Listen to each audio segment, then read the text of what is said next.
வணக்கம் நேயர்களே. ஊரெல்லாம் ஒரே பேச்சு. இந்த வருஷம் எப்படா போச்சு அப்படின்னு ஃபீல் பண்றீங்களா?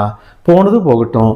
இந்த 2026ஆம் ஆண்டு உங்க ராசி பலனுக்கு எப்படி இருக்குன்னு பார்க்கலாம்.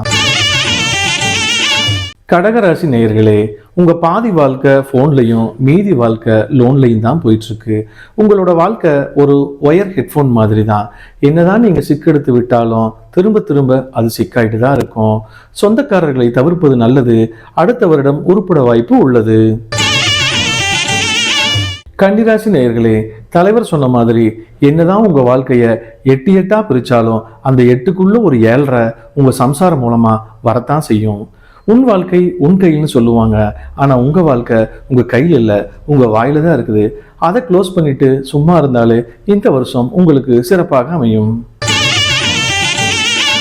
சிம்மராசி நேயர்களே, கண்ட யூடியூப் சேனலை பார்த்துட்டு நீங்களும் எங்களை மாதிரி ஜோசிகாரராகணும்னு நினைச்சீங்கன்னா அப்பதான் உங்களுக்கு பிடிக்கும் கிறகம்.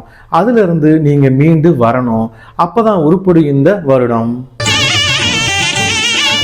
மிதுன ராசி நேயர்களே, தேவையில்லாத ஃப்ரெண்ட்ஷிப்பை கட் பண்ண என்னதான் நீங்க ஒட்டகத்து மேல ஏறி உட்கார்ந்தாலும் ஏணி போட்டு ஏறி வந்து உங்களை கடிக்கிற நாய் கடிக்க தான் செய்யும். கண்ட நாய்களின் சாவகாசம் தவிர்ப்பது நல்லது. இந்த வருடம் தேர வாய்ப்பு உள்ளது.